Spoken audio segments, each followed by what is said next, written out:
जीत ताऊ जी को मारता है और कहता है, छोटी बच्चियों को हाथ लगाते हुए शर्म नहीं आती, उन्हें परेशान करते हुए शर्म नहीं आती, गाना सिखाने के बहाने से उनके साथ क्या करते हो शर्म नहीं आती, और वो उन्हीं की छड़ी से उनको मार रहा होता है। यहाँ पे सौम्या एकदम से देखने लगती है और वो एकदम नीचे बैठ जाती है। वो डर जाती है ये सब कुछ देख के, लेकिन जीत उस ताऊ जी को तो बराबर से सबक सिखा रहा होता है, उसे मार रहा होता है। और ताऊ जी यहाँ पे चीख रहे होते हैं, एक अंधे को मारते हुए शर्म नहीं आती। तभी यहाँ पे जीत भी कहता है, एक अंधा होके ऐसा सब कुछ हरकतें करते हुए शर्म नहीं आती, और वो मारते ही जा रहा होता है। और यहाँ पे सौम्या एकदम से डर जाती है कि जीत सर ऐसे मार रहे हैं। वो एकदम से देख रही होती है और जीत लगातार ताऊ जी को मार रहा होता है, उन्हीं की काठी से उन्हें मार रहा होता है। और सब लोग जमा हो जाते हैं वहाँ पे देखने के लिए। ये बीच रास्ते पे सब कुछ चल रहा है, उनके घर के सामने ही ये सब कुछ चल रहा है। उतने में सारा परिवार यानी कि सौम्या का और ये रिदान का परिवार वहाँ पे आ जाता है और ये जीत को रोकता है, क्योंकि जीत मारते हुए दिखाई दे रहा है। सब लोग उसे रोकते हैं। यहाँ पे सौम्या के पापा उनके बड़े भाई को उठाते हैं और उन्हें कहते हैं, आपको क्या हुआ, ठीक है ना आप? यहाँ पे ये लोग, सौम्या का भाई, रिदान के चाचा, ये सब लोग मिलके जीत को पकड़ते हैं और दीवार से उसे रुकाते हैं। यहाँ पे सौम्या देखती है कि जीत के साथ ये क्या हो रहा है। जीत सौम्या के पास देख रहा होता है कि बोलो बोलो, और वो ताऊ जी के पास देख रहा होता है कि ये क्या करता है, ये कैसे बर्ताव करता है, आपको पता है। यहाँ पे सौम्या एकदम डर जाती है कि जीत ने अगर उसका नाम लिया तो। यहाँ पे सब लोग पूछते हैं कि क्या किया, वो बताने ही जा रहा होता है कि इसके साथ ये, और एकदम से रुक जाता है क्योंकि उसे याद आता है कि सौम्या ने उसे कसम दी है। यहाँ पे सौम्या एकदम से अपना सर दीवार पे मार रही होती है। ये जीत देख लेता है और चुप बैठ जाता है। यहाँ पे सब लोग उस ताऊ जी को कह रहे होते हैं, आपको मारा इसने, आपके साथ क्या किया, बदतमीजी की आपके साथ। और यहाँ पे संजीव भी जीत को खरी खोटी सुना रहा होता है। फिर जीत को याद आता है कि सौम्या ने उसे कसम दी थी कि नहीं बोलना, इस वजह से वो बोल नहीं पा रहा है, वो चुप है, वरना उसने सच क्या है वो बता दिया होता। वो सौम्या के पास देखता है, लेकिन वो सौम्या एकदम डर जाती है। वो कहता है इसके साथ उसने वो, और सौम्या एकदम डर के मारे उसे देखने लगती है। फिर जीत अपना बोलना ही चेंज कर देता है और कहता है कि पीयू के साथ उसने गलत किया, वो गलत हरकत करा था। यहाँ पे सौम्या के पापा एकदम से देखने लगते हैं और चिल्लाते हैं, मेरे भैया पे ऐसी इल्ज़ाम लगाते हुए शर्म नहीं आती तुम्हें? ये बुजुर्ग है, अंधे हैं, उन पे ऐसे घटिया इल्ज़ाम लगाते हो। यहाँ पे जीत सौम्या को देख रहा होता है और सौम्या डर डर के जीत को देख रही होती है। जीत यही सौम्या के तरफ देख के सोच रहा होता कि सौम्या अब तो सच बता दो, लेकिन नहीं। फिर पीयू के पापा जीत को कहते हैं, मेरी बेटी के बारे में ऐसे बोलते हो, शर्म नहीं आती? यहाँ पे ताऊ जी भी चिल्लाने लगते हैं, देखो इसको, इसने क्या हालत कर दी है मेरी। उनकी वाइफ भी आती है और कहती है, इस गुंडे ने मेरे पति की क्या हालत कर दी है, देखो देखो, ये जानबूझकर नाटक शुरू कर देती है और जीत पे चिल्लाना शुरू कर देती है। वो कहता है पीयू के साथ ऐसा किया, तो वो पीयू को बुलाती है। पीयू अपने घर से आती है। अब पीयू के साथ तो उसने कुछ किया नहीं होता है, लेकिन करने जाने वाला होता है। यहाँ पे पीयू बाहर आती है, तभी ये चाची सौम्या की पूछती है, पीयू बेटा तुम्हारे साथ कुछ हुआ है क्या? यहाँ पे सौम्या एकदम से देखने लगती है डर डर के। यहाँ पे ताऊ जी, सौम्या के पापा, सब लोग देखने लगते हैं। लेकिन फिर वो पीयू की माँ आती है और कहती है, तुम्हें स्कूल में सिखाया है ना गुड टच बैड टच, तुम्हारे साथ कुछ गुरुजी ने किया क्या? उसे गले लगाती है। यहाँ पे सब लोग देखने लगते हैं। अब उसके साथ अभी तो कुछ किया नहीं, इरादा तो वैसे था, लेकिन सौम्या ने और जीत ने मिलकर उसे बचा लिया। फिर उसकी माँ उसे पूछती है, बताओ तुम्हें गुड टच और बैड टच के बारे में बताया ना, तो गुरुजी ने कुछ किया? वो कहती है नहीं। और यहाँ पे सब लोग चौंक जाते हैं कि कुछ किया नहीं है, फिर क्यों मार रहा है करके। यहाँ पे जीत और सौम्या एक दूसरे को देखते हैं। यहाँ पे सौम्या भी बेबस हो जाती है और जीत भी सौम्या को देख रहा होता है कि बताओ, सच बताओ, लेकिन सौम्या चुप। यहाँ पे पीयू कहती नहीं, ऐसा तो उन्होंने कुछ नहीं किया। और यहाँ पे जीत उसे देखने लगता है कि उसके साथ हुआ होता, लेकिन इन दोनों ने मिलकर उसे बचाया और ये ताऊ बच जाता है। ताऊ जी कहते हैं, देखा देखा, कुछ भी नहीं हुआ, ये खामखा ऐसा कर रहा है वैसा कर रहा है, और वो आग लगाना शुरू कर देते हैं। फिर सब लोग उसे वापस मारना शुरू कर देते हैं और ये सौम्या देखती है और सिर्फ ओ आ अरे रे रे रे ऐसे सब ये करने लगती है। अरे बचाओ ना उसे जाके, वो बेचारा इसके लिए मार खा रहा है। और सब लोग उसे मारते जा रहे हैं। यहाँ पे संजीव उसके सामने आता है, उसे थप्पड़ मारता है और कहता है, हमारी पीयू के बारे में ऐसे बात करते हुए तुम्हें शर्म नहीं आई? और वापस उसे थप्पड़ मारता है और कहता है कि वो ऐसा कभी कुछ कर ही नहीं सकते। यहाँ पे सौम्या ये सब कुछ देख के कि ये सब लोग जीत को मार रहे हैं, वो बेबस महसूस करी होती है। वो रोकना चाहती है, लेकिन उसके मुंह से शब्द नहीं निकलते। यहाँ पे जीत बेबस होके सिर्फ मार खा रहा होता है। उसे नीचे देखते हैं लोग और उसे लातों से, काठी से और हाथों से, बुक्कों से सब मार रहे होते। यहाँ पे नीचे गिर के भी वो सौम्या की तरफ देख रहा होता है कि अब तो बोलो सच, अब तो बोलो, लेकिन सौम्या सिर्फ देखी ही जा रही होती है, वो कुछ बोलती नहीं। यहाँ पे उसे उठाते हैं, मारते हैं, पटकते हैं, इतना सब कुछ उस बेचारे जीत के साथ करते हैं, लेकिन सौम्या कुछ बोलना ही नहीं चाहती, वो चुप होती है। यहाँ पे रिदान आता है और कहता है बस कीजिए आप लोग सब, आप बस कीजिए, लेकिन उसकी बात कोई नहीं मानता। उसकी माँ, उसकी चाची उसको खींचते हैं। यहाँ पे सब लोग मिलके वो जीत अकेले को मार रहे होते और सौम्या नीचे बैठ के रो रही होती कि मैं कुछ नहीं कर पा रही हूँ, कुछ नहीं कर पा रही हूँ। और जीत उसकी तरफ देखे जा रहा होता है कि अब तो बोलो सच, अब तो बोलो सौम्या, लेकिन वो कुछ बोलने के लिए तैयार नहीं हो जाती। वो उसकी तरफ देखे जा रहा है बेबसी से। उसे इतनी मार पड़ रही है, इतनी मार पड़ रही है, बेचारा उसका नाम नहीं ले रहा, उसके साथ गलत हुआ वो बोल नहीं पा रहा है क्योंकि उसने कसम दी है। यहाँ पे सौम्या कुछ बोल नहीं रही है, बेचारे जीत को मारे जा रहे हैं, मारे जा रहे हैं। फिर उसके पापा कहते हैं फ़ोन लगाओ पुलिस को, और ये सौम्या एकदम से चौंक जाती है। यहाँ पे उसके पापा पुलिस को फ़ोन करते हैं और कहते हैं सक्सेना हाउस के यहाँ पे आ जाइए। और यहाँ पे जीत को ये लोग मार रहे होते, पीट रहे होते, इतना सब कुछ कर रहे होते, दीवार से पटकते हैं, इतना सब कुछ करते हैं, लेकिन सौम्या चुप के चुप, वो कुछ नहीं बोलती। और यहाँ पे ताऊ जी ये सब कुछ नज़ारा सुन के, देख के, जो भी है वो मज़ा ले रहे होते हैं, वो खुश हो रहे होते, हंस रहे होते हैं निर्लज्ज इंसान। यहाँ पे रिदान रोकने की कोशिश करता है, लेकिन रिदान की कोई बात नहीं सुनता।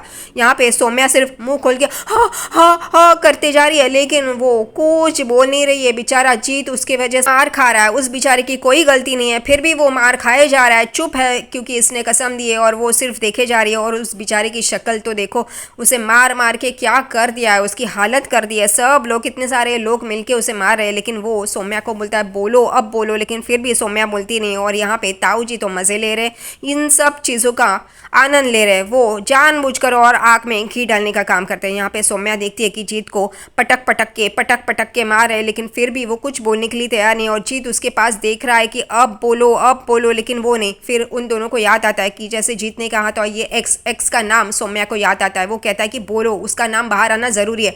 और सौम्या वो सब याद कर रही होती कि जीत कहता है कि अब बहुत हो गया, तुम्हें इसका नाम बाहर लाना ही होगा और तुम्हें बताना ही होगा सबको, तब जाके तुम शांत हो जाओगी और तुम्हें अच्छा महसूस होगा। फिर वो हिम्मत करती है, जुटाती है हिम्मत, और एक एक कदम आगे बढ़ा ही रही होती है वो नाम बोलने के लिए। जीत उसकी तरफ देखे जा रहा है, लेकिन वो सिर्फ जीत को देख रही है और वो सब याद कर रही है। और एक एक कदम जीत को मार पड़ रही है, ये सोच के वो एक एक कदम आगे बढ़ाती है और आगे आती है जीत को बचाने के लिए, वो नाम बोलने के लिए। उतने में वो पागल माँ उसे हाथ पकड़ के रोकती है और कहती है कुछ नहीं बताएगी तू।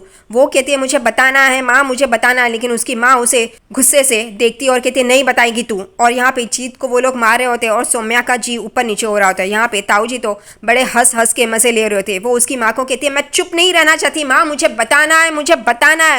यहाँ पे उसकी माँ कहती है नहीं बताएगी तू, नहीं बताएगी। कैसी माँ है, अपनी बेटी के साथ गलत हो रहा है फिर भी वो चलता है, वो आदमी उसको चाहिए, लेकिन जो उसको बचाने की कोशिश कर रहा है वो उसको नहीं चाहिए, वो उसे पिटता हुआ देख रही है उसकी माँ भी।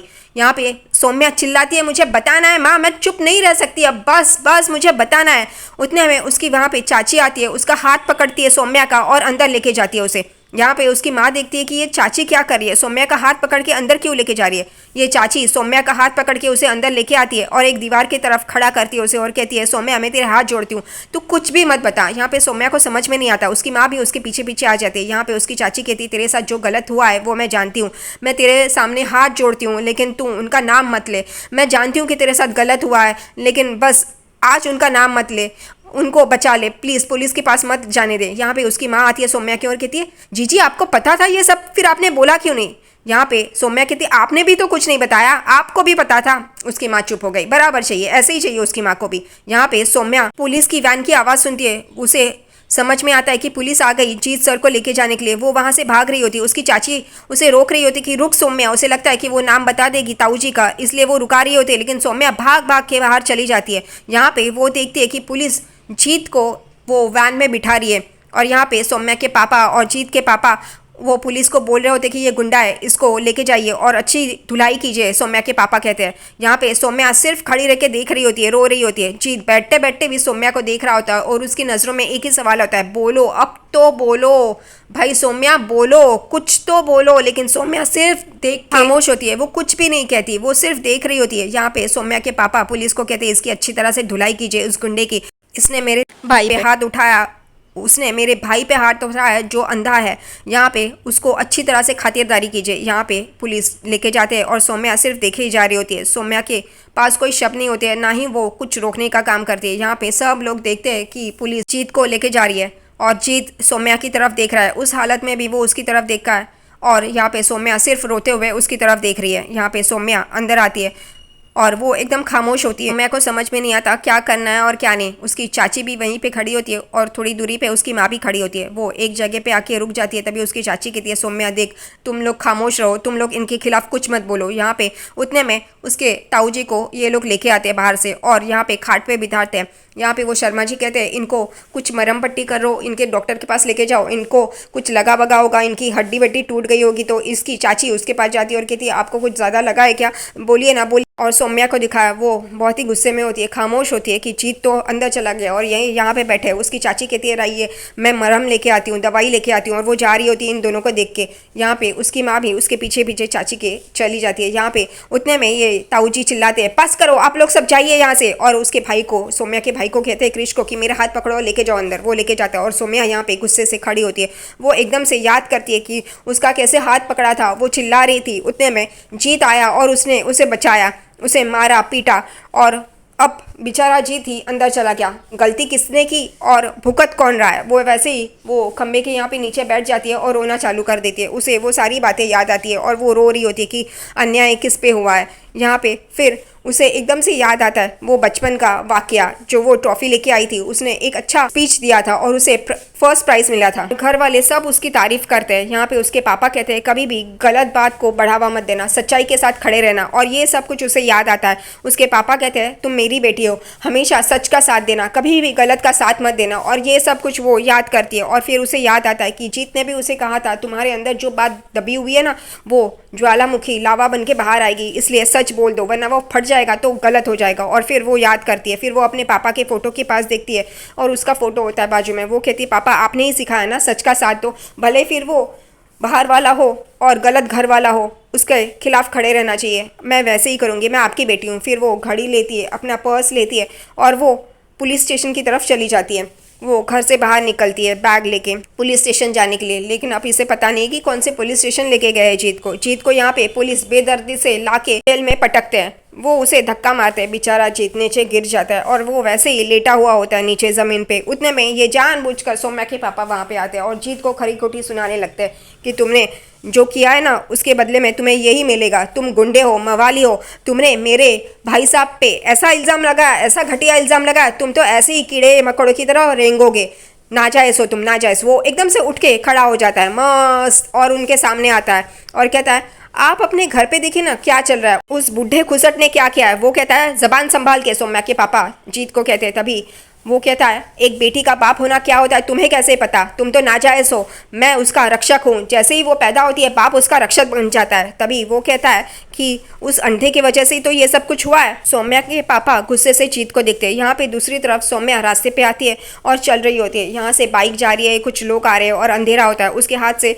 घड़ी छूट जाती है। वो एकदम से नीचे देखती है। फिर उसे एक ऑटो वाला मिलता है। तभी वो कहती है, आप चलेंगे पुलिस स्टेशन। वो कहता है, हाँ चलेंगे ना, लेकिन कौन से पुलिस स्टेशन जाना है। वो कहती है, पता नहीं। वो कहते हैं, यहाँ पे तो जो नज़दीक का पुलिस स्टेशन। वो कहती है, तभी वो कहते हैं, यहाँ पे 4 नज़दीक के पुलिस स्टेशन है। वो कहती है, एक एक करके सब में लेके जाओगे। वो कहता है, हाँ चलिए। वो बैठ जाती है ऑटो में। वहाँ पे सौम्या के पापा जीत पे चिल्ला रहे होते हैं कि क्या बोल रहे हो। वो कहता है, जीत कि आपके घर पे ही अगर ऐसा हैवान मौजूद हो तो आप क्या करेंगे। आप बाहर वालों को रोक टोक सकते हैं, लेकिन घर के आदमी को कैसे रोकेंगे। ये चिल्लाते हैं कि तुम अपनी ज़बान बंद करो, तुम्हारे जैसे आदमी और क्या कर सकता है, झूठी बोल सकता है। वो कहता है, आपके घर के आदमी को देखिए, वो ही कुछ गलत कर रहा हो तो। यहाँ पे सौम्या के पापा एकदम गुस्सा हो जाते हैं और उस पर चिल्लाते हैं। वो देखता है सौम्या के पापा को और सौम्या के पापा उसे देखते हैं।